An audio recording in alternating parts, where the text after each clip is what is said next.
let's talk about initial impressions with the Jingliu now that she's out. So let me preface this by saying that I wasn't sure how well Jingliu would perform.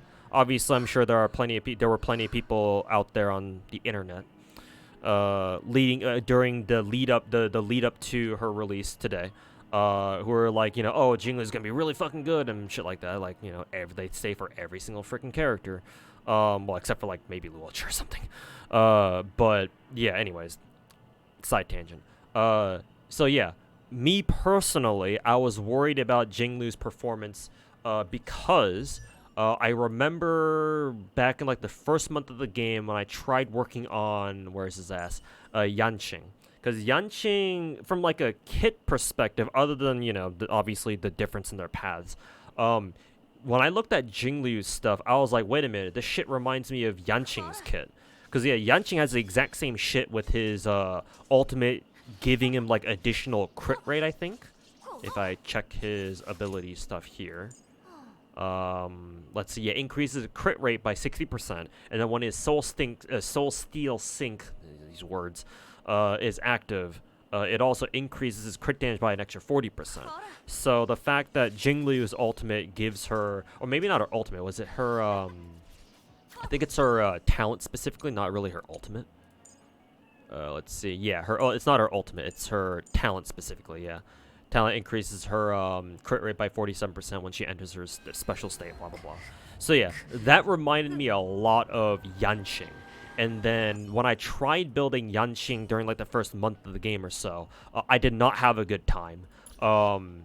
It's probably because I didn't invest into him as much, or I didn't invest into him properly. So maybe I'll change my mind about Yanqing once I actually do take the time to give him a proper, relic set. I took off all of his relics that he had on before. Get his traces leveled up. Get his light cone to level 80 or something like that, or hell, maybe even look for. Actually, yeah, I actually got spooked by his proper 5-star light cone. So yeah, I could probably level this one up and see how it performs with this at least. So yeah, but anyways. In summary, I was like, shit, he reminds me of Yanqing just looking at her kit, or she reminds me of Yanqing just looking at her kit, so I'm kind of worried about how she's going to perform. Well, lo and behold, now that I actually have her, and, I've gotten her, all invested up and, with a good relic set ready to go and shit like that, like, I am genuinely and thankfully very surprised with how well she performs. Just in case, just for the record, going over her stats. For some reason, she has a lot of HP. I don't know where she's getting all this HP from. But I guess she has a ton. I mean, thank God she does, because she feels very squishy. Even with, 4,200 HP. Let's see. And technically, she doesn't have that low defense either. Yeah. She actually has more defense than a lot of other characters that I use on a regular basis. So yeah. She still feels quite squishy, though. Like, she takes a couple of hits and all of a sudden she's already at half HP. I'm like, what the fuck? But I mean, hey, I guess that's Star Rail in a nutshell. But yeah, anyways, 4,200 HP, 2,000 attack, a little bit of defense, 130 speed because I'm running her with speed boots, and 30% crit rate and 224% crit damage. She's got her own light cone, so she's E0 S1. They're both at level 80, as you can see. And then her entire trace tree is invested into. Her 3 main skills, or her 3 main abilities, aren't maxed out because, again, these take tracks of destiny. I only have 1 at the moment. So yeah, there you go. And she's running 4-piece ice with 2-piece space ceiling station. Somebody in my chat was gracious enough to point out to me that she probably wants 2-piece Rutilant Arena as her best set.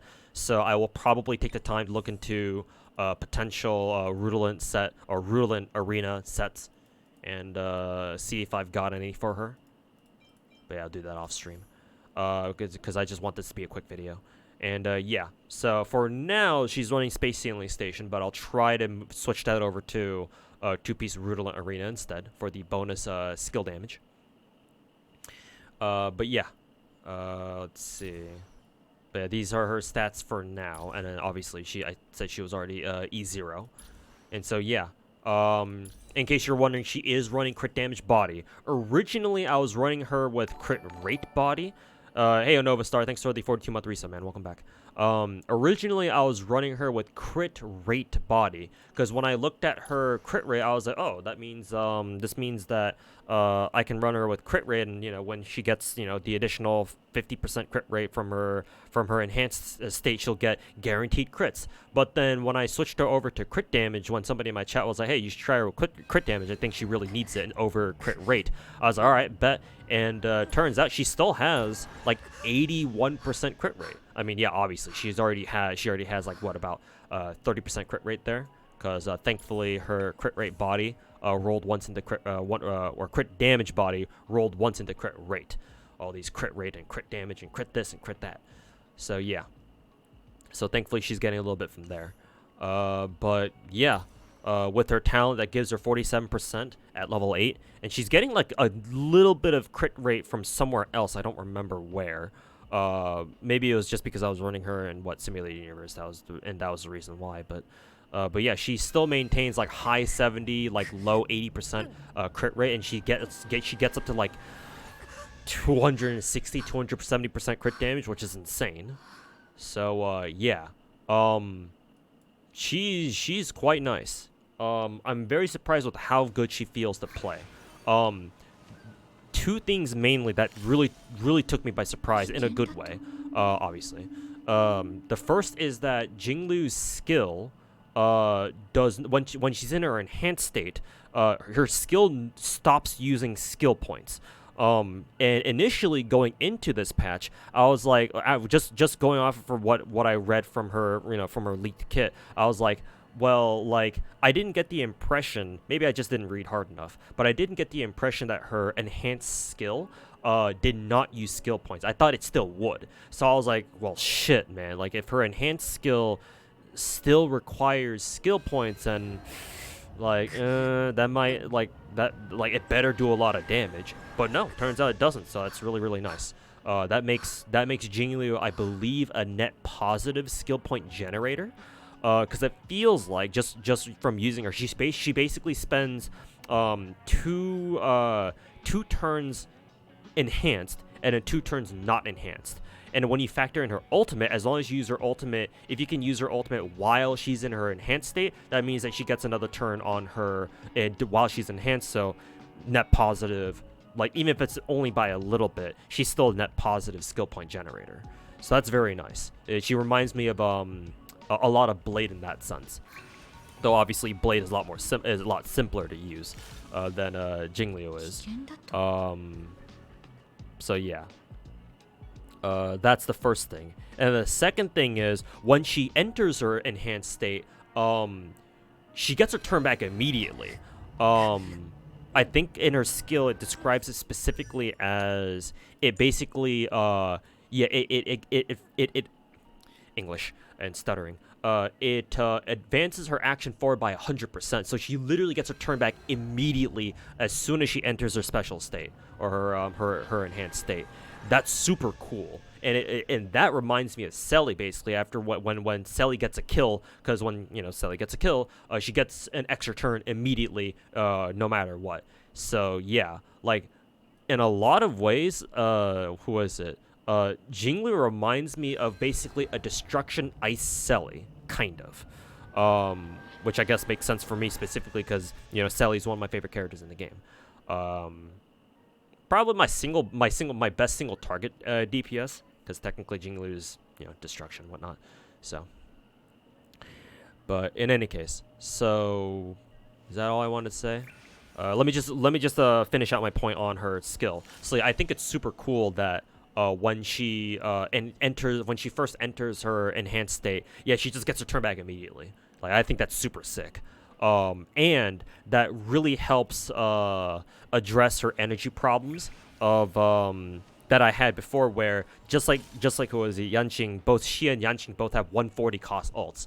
And there's nothing in Jingliu's kit that enhances her energy gain, kind of like what, unlike like for example Blade, where he has multiple ways of getting energy with his with his follow-up attack mainly, and his basic attack gives him more, or enhanced basic gives him as much energy as a skill would, or a skill normally would.